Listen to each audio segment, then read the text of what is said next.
Bendiciones, bienvenidos a esta transmisión del día de hoy. Estamos iniciando como cada semana ya, martes y jueves, tenemos estos encuentros en vivo. Estamos estudiando la obra La Dimensión Interna del Rabino Aryeh Kaplan y hoy vamos a hablar acerca del aspecto del mal. ¿Cuál es la explicación que trae la Cábala acerca de la existencia del mal en el mundo? Vamos a estar, como siempre, leyendo un poco de esta obra y luego explicando estos conceptos cabalísticos. La Cábala es una filosofía que intenta dar respuesta a muchas de las inquietudes del ser humano. Y una de las grandes inquietudes del hombre ha sido el identificar la raíz, la causa del mal. En las distintas religiones, a través de las diferentes culturas y civilizaciones, el ser humano ha intentado dar respuesta a esta pregunta. ¿Por qué enfermamos y morimos? ¿Por qué existe, les decía, la muerte, la escasez, el hambre, la injusticia? Si existe Dios, ¿por qué no pone fin a todo esto? Como decían los famosos filósofos, creo que fue Epicuro, que decía, si Dios es, no recuerdo bien la frase, pero era algo así como, si Dios es todopoderoso, ¿por qué no acaba con el mal? Y si no acaba con el mal, entonces no es todopoderoso. Si fuese amoroso, si Dios es amor, ¿por qué no acaba con el mal? Entonces, las diferentes culturas han intentado siempre dar respuesta a esta inquietud. Por ejemplo, en el tiempo antiguo, en Mesopotamia, tenemos en la época de Sumeria, la famosa epopeya o el poema de Gilgamesh. El poema de Gilgamesh simplemente nos está hablando de precisamente la inquietud del hombre frente a la muerte. Tenemos la historia de Gilgamesh, que era un rey, era un semidios, mitad ser divino, mitad humano, era un gigante, un ser de mucho, ser el que gobernaba la ciudad de Uruk. Y cuando uno de sus amigos, Enkidu, muere, Gilgamesh entra en una depresión y decide buscar entonces la inmortalidad, porque él sabe que también va a morir, que todo lo que va a fallecer, ¿no? O sea, la fragilidad de la vida. Y es cuando se entera de el único ser humano, según la civilización sumeria, que había logrado la inmortalidad, que los dioses le habían dado la inmortalidad. Y ese ser humano se llamaba Utnapishtim. Utnapishtim fue el ser humano al cual los dioses le dijeron que construyese un arca, que introdujese en el arca a los animales, toda variedad de animales, para que sobreviviese un gran diluvio que vendría. Después del diluvio, los dioses le entregaron a Ushnapistim la inmortalidad. Y le dijeron a Gilgamesh, bueno, si quieres el secreto de la inmortalidad, de cómo vivir y cómo vencer a la muerte, pues búscalo y conversa con él, que él te cuente. Y está el recorrido de Gilgamesh buscando, ¿no?, la respuesta a sus inquietudes, toda una peripecia que se cuenta en el poema. Hasta que finalmente encuentra a Utnapishtim y le dice, lo siento, ya los dioses hicieron una excepción conmigo, pero no han hecho más excepciones con otro ser humano, así que no hay nada que hacer. Pero le dice, hay una planta que si consigues esta planta, pues vas a lograr larga vida. Y lo vas a encontrar debajo, en un lago, tienes que ir a las profundidades y la vas a encontrar ahí.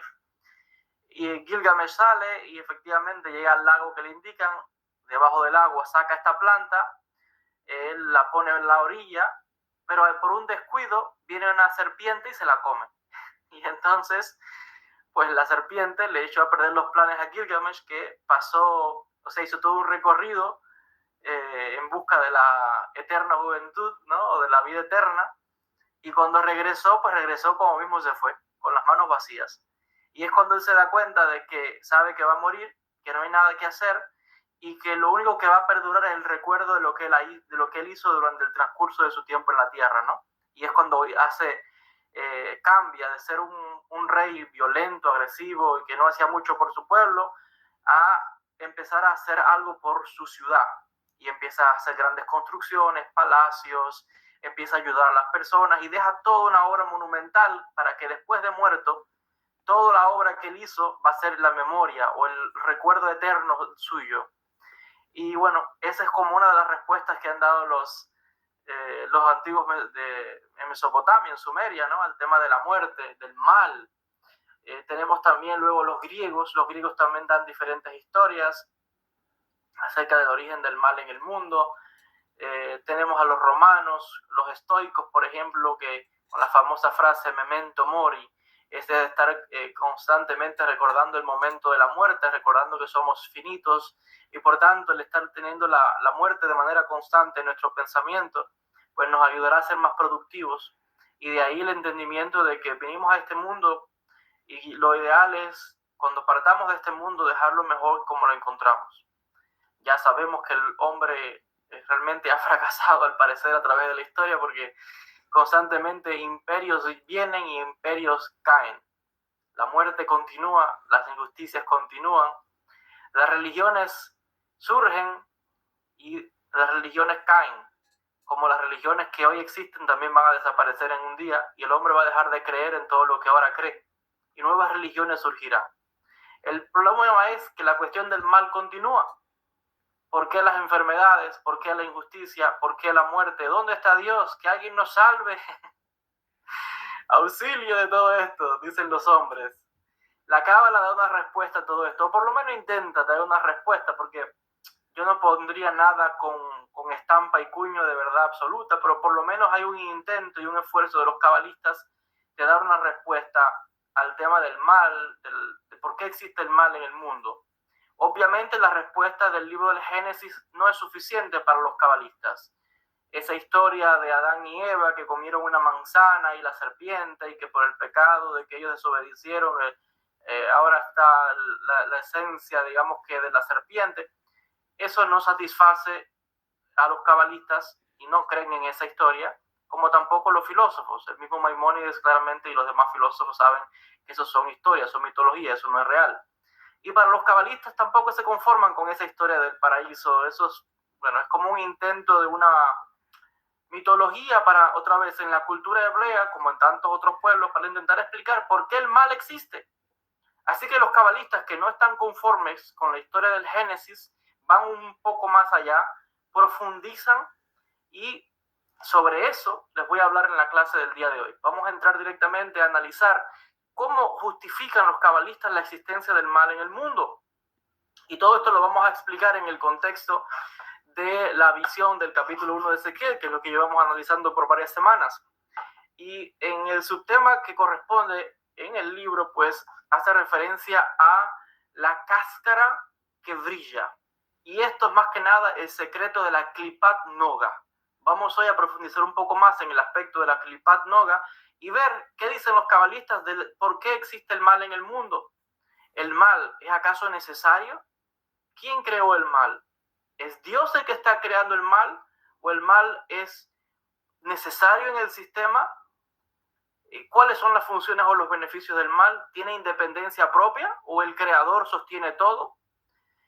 A veces también es importante aclarar que, y esto el rabino no lo hace, no distingue cuando él escribe en el texto. Por ejemplo, hemos leído anteriormente que el rabino Ari Kaplan constantemente habla de Dios, Dios, Dios. Pero usar la palabra Dios puede llevar a la confusión. Yo puedo comprender por qué él usa la palabra Dios, porque realmente en el entendimiento de la Cábala solo existe la voluntad del Ein Sof, pero los cabalistas no llaman al origen de todo, no lo llaman Dios, lo llaman así, Ein Sof, el infinito, para diferenciar de esa palabra que ya es un cliché cuando hablamos de Dios, porque ya sabemos que todo el mundo tiene su propia definición de Dios. Y usted le pregunta a 1000 personas y las 1000 personas le van a dar una idea diferente, y cada cual se inventa sus propios dioses en su cabeza. Y de ahí surgen las religiones. Y dentro de las religiones se siguen fragmentando y hay muchas sectas y grupos dentro de una misma religión. ¿Por qué? Precisamente por eso.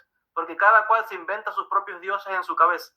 Por eso los cabalistas han decidido, igual que los filósofos, decidieron evitar ese tipo de terminología para evitar confusiones, porque no se trata de dogmas. Se trata de honestamente hacer una investigación profunda y vamos a desvelar, a quitar todos los velos lo más que podamos y ver qué podemos descubrir, qué verdad hay. Y por eso los filósofos cuando hablan de Dios, realmente no llaman a Dios. Hablan de la primera causa. Algunos lo confunden con el intelecto activo, pero lo llaman la causa primera. el origen de los orígenes, o como decían los Mekubalim, los cabalistas, Ein Sof, que no tiene principio ni fin. Al rabino Aryeh Kaplan, claro, usa la palabra Dios, yo entiendo, porque aún cuando se hable de Ein Sof, para los cabalistas este es el verdadero Dios, el Ein Sof, el infinito. Pero ese infinito sabemos que no está en el texto de la Biblia. De hecho, decía el gran sabio Rabbi Isaac el Ciego en el siglo XIII, final del siglo XII, principio del siglo XIII, en Girona, que Dios no aparece en la Biblia, en ningún sitio.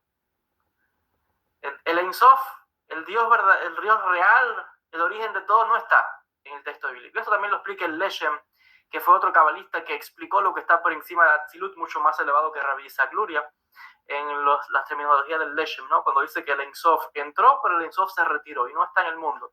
Aunque hay debates entre los Mekubalim, pero al final se reconoce que hay un solo poder. Hashem Elokeinu, Hashem Echad, uno solo.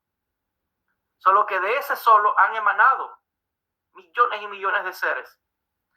No voy a entrar mucho en ese aspecto, pero hago un recuento de toda esta terminología para pasar ahora directamente a analizar el aspecto del mal.